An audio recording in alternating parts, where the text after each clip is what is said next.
Barakathu Yahweh, Barakathu Yahweh Shai, Barakathu Yahweh, Barakathu Yahweh Shai, Barakathu Yahweh, Barakathu Yahweh Shai, Barakathu Yahweh, Barakathu Yahweh Shai. First and foremost, all praises, honor, and glory to Yahweh, Ba'ashem Yahweh Shai, Ba'ashem Yahakodash. Double honors the head apostles, bishops, elders of Great Millstone, and Shalom true brothers in the highways and byways, doing the work sincerely and faithfully and continually fighting that good fight of faith, Lord willing. We have found that number to be delivered. All right, and likewise for you sisters who truly trust and believe in the name of Yahweh Ba'ashem Yahweh Shai, may ye be found worthy as well. All right, so I'm just going to get right into it on this one.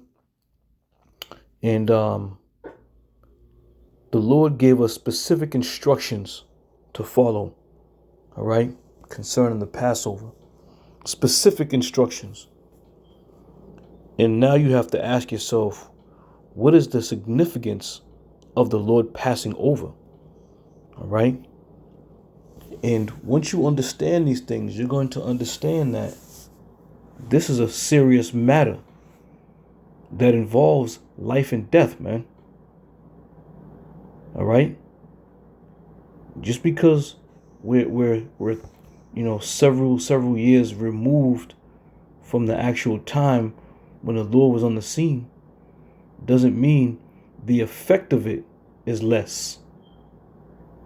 All right. So let's get right into it. So this is Exodus chapter 12. I'm going to start at 12. It says, "For I will pass through the land of the Egyptians this night, and will smite all the firstborn in the land of Egypt, both man and beast, and against all the gods of Egypt I will execute judgment.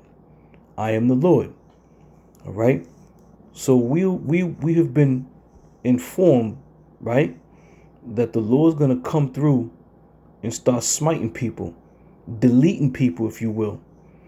Now, if that right there isn't enough to put fear in you, then I don't know what is, man. I don't know what is.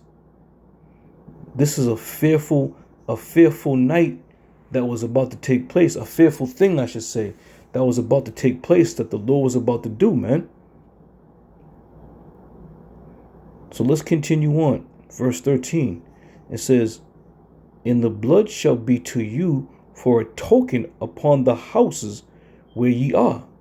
All right. So again, there was given instructions to wipe the doorposts with the blood, right? Because if that blood wasn't on that doorpost, you know what? You would have been taken by Yahweh Ba'ashem Yahweh Shai. All right. So that blood, as it is written, was a token upon the houses where you were. All right. So you best believe when that instruction was given, that instruction was followed. All right. So let's continue on a little further. It says, "And when I see the blood, I will pass over you, and the plague shall not be upon you to destroy you when I smite the land of Egypt." All right. So if you're gonna participate in the Passover, you have to understand and know this was a solemn assembly. This was very serious. Can you imagine if Israelites forgot to put that blood on that post? The Lord wouldn't have passed over. The Lord would have smote whomever was in that house. So again, the paying attention to detail and following instructions is a life or death matter, man. And that hasn't changed even to this day. You got to understand, when the Lord gave instructions, Israel followed. All right. So 14, and it says, "And this day shall be unto you for a memorial, and ye shall keep it a feast to the Lord throughout your generations. Ye shall keep it a feast by ordinance forever. All right. So again, here we are to this day, more so now that we found out we are the Lord's chosen people. Now, how much more should we pay attention to detail concerning the Lord's Passover, man? You got men, you got this fool talking about he don't like the bitter herb, so he gonna eat salad. Fine, you want salad, that's fine. But don't substitute the bitter herb for salad. The bitter herb was part of the instruction that we were to follow. Let me get up on it. 12:8. It says, and they shall eat the flesh in the night. They shall eat the flesh in that night, roast with fire, in unleavened bread, and with bitter herbs they shall eat it. All right? These were the essentials that the Lord commanded us to bring and eat and prepare. That's it. The lamb, the unleavened bread, and the bitter herbs. Okay? And that bitter herb was a key component. Once you put that in your mouth and you started biting on it, and it started, the word I'm looking for is lost, but it started, like getting into your taste buds. That shit, get you coughing, eyes watering, nose watering. All right? And it did just what it was supposed to do. To keep you balanced and be like, all right, listen, you eating this bitter herb. You feel this feeling you getting. All right? Don't get beside yourself. You see, when you don't eat that bitter herb, you don't really feel any type of pain, if you will. So therefore, a man will do whatever he wants because he's not feeling that effect. Right? And if he's not feeling that effect, it's not going to mean that much to him. And this is why you see what you see going on today in this world with these Passover ceremonies. Well, I'll call them Passover celebrations. All right? Nowhere in the instructions that the Lord has given us that we're supposed to, have, dancing and singing, being jubilant, guest appearances, to go trays. All right. So the Lord is going to do some heavy damage to all those who disobey his word, who do not follow his instructions. So let's go here. Concerning instructions, right? Concerning instructions. Let's go here. We are in Genesis 19. And let's jump down to verse 17. All right. Let's get a little understanding about when the Lord gives instructions, what a man ought to do. This is Genesis 19 and 17. And it says, and it came to pass when they had brought them forth abroad that he said, escape for your life. Look not behind thee. Neither stay thou in all the plain. Escape to the mountain, lest thou be consumed. All right. This is the instructions that the angel of the Lord gave to Lot and his wife. Right. These were the instructions. Don't look behind you. And it says, and Lot said unto them, oh, not so, my Lord. So now Lot is trying to plead with him. But at the end of the day, the instructions are the instructions, right? Let me jump down to 26.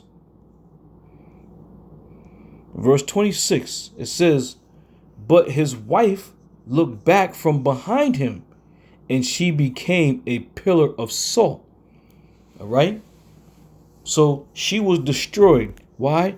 Because she didn't follow the instructions. Understand this, man. These scriptures are judgments, instructions, life, judgments. All right? And there's a lot of it written about the children of Israel, how we were disobedient, how when we came back in this regeneration that we ought to seek the Lord 10 times more. You men, a lot of you men out there, you're looking to please your own belly and you're taking the fear of the Lord out of the equation, man. Just listen to some of these men. Listen to what they talk, where they carry themselves. As if you're going to stay here in Babylon forever and the Lord's not going to bring any judgment over here. All right? Lot's wife didn't follow the instructions. All right? She got deleted. You men who are not following the instructions are going to be deleted. It's plain and simple, man. Let's continue on.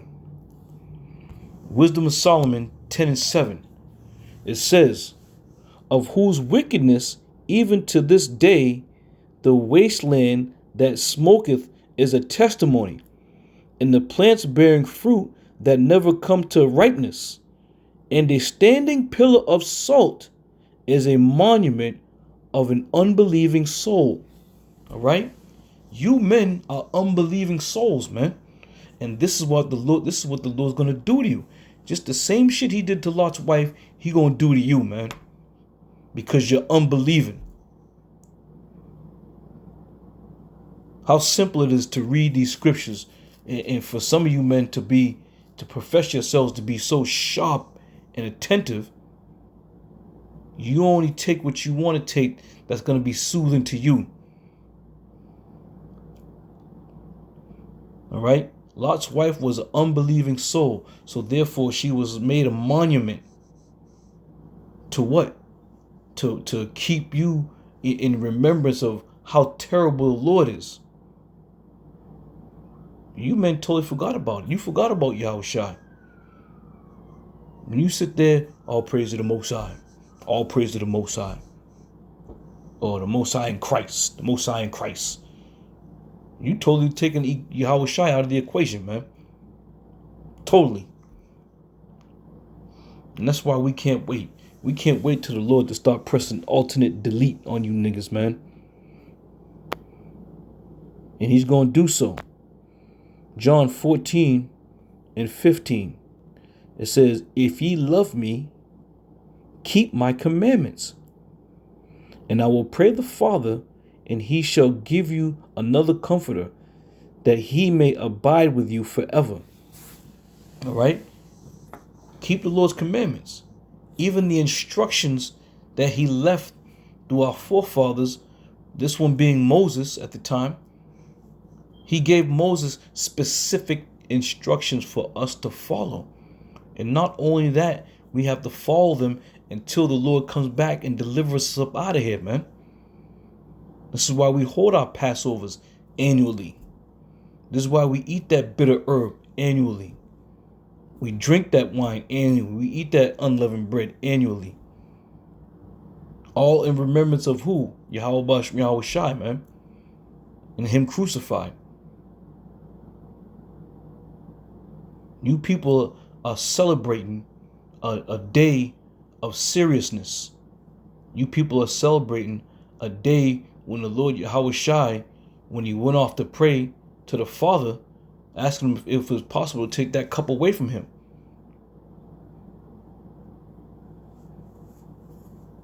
We see the pictures y'all putting up and selling wolf tickets, you know, and again, you sitting there, you men, you want people to buy into your shenanigans, but what profit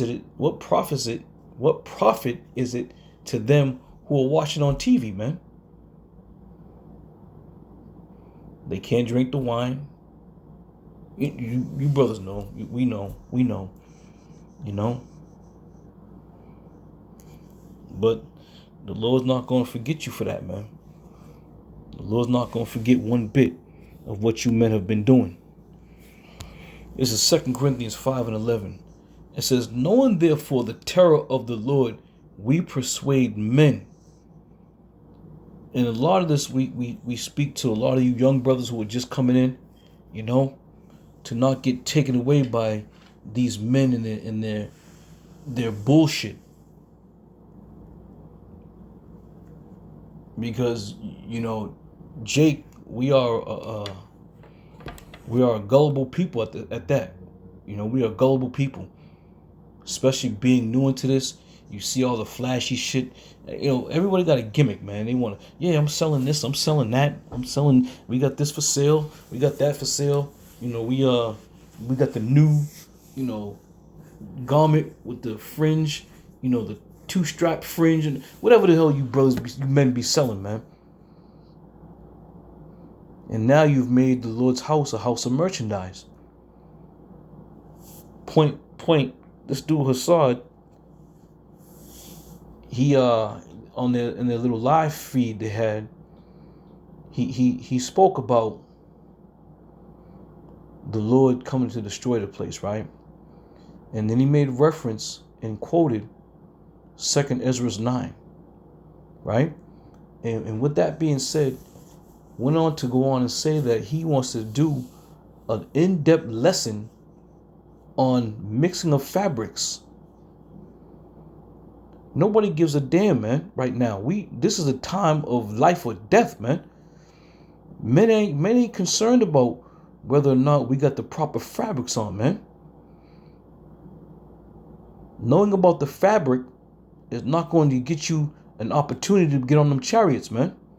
And being a so-called, you know, watcher or prophet, your mindset shouldn't be, I want to feed you men about the fabrics.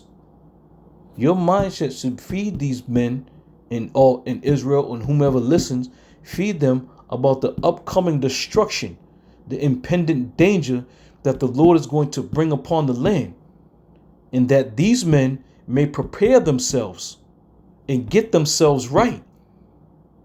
Whether or not you got a pure fabric on is not going to matter or determine whether or not you're going to get on that chariot, man. But these are the things that go on here in Babylon. This is the place of great confusion. And you Israelites are also confused right along with Babylon. Starting from the top again. Knowing therefore the terror of the Lord, we persuade men, but we are made manifest unto Yahweh Shem Yahushai, and I trust also are made manifest in your consciences. All right? So therefore, be ready, man, and understand. The scriptures speak about those who are troubled in Thessalonians. Those who are troubled rest with us. There's no games. There's no jokes. There's no gimmicks. There's no smoke and mirrors. All right? You know, we ain't trying to, you know, lay a trap for you. Oh, yo, check it. We got the greatest, the unheard, the unseen and unheard breakdowns ever. Come on, man. Come on. You playing to the simplest of people, man. And people are buying that shit hook, line, and sinker. And I'm gonna say this too, and I'm not trying to boast myself up, which I would never do. But concerning, you know, the Passover and the instructions. Now, the very first Passover I held at my house by myself when I first came in, I think I was about 35 years old at the time. It's about 17 years ago, right? And in 35 years of my life, I've never drank a drop of alcohol until that very first Passover. Now, I was by myself in my house. I could have said, yeah, I don't drink, so I'm not going to drink this wine. I don't drink alcohol. But knowing the seriousness of what I was coming into, I drank that wine and have ever since the Passover, for my first Passover. All praise Yahweh Shem Yahushai that he kept me in this thing. But the point being made is, I never once doubted myself about drinking that wine, man. Didn't know what I was going to feel like. Didn't know what the experience was going to be. But I knew it was for Yahweh Shem Yahushai. So again, You brothers out there, when you're coming into this thing, stick to the scriptures, man. Stick to the instructions that the Lord has given unto the men whom he has set up. Trust and believe in Yahweh Shem Yahweh Shai. You will never be led wrong, man. We had one cat that was in the camp years back. He didn't want to eat the lamb. And he didn't last too much longer after that. And not that we threw him out, but the Lord got him out of there. And anybody else who wasn't right, the Lord got out of there. And that goes throughout all Israel. All right? So I don't know what I'm going to title this, but it was something along the lines of following the instructions of the Lord. And you men are far from following the instructions of the Lord. So with that, I'm going to say shalom.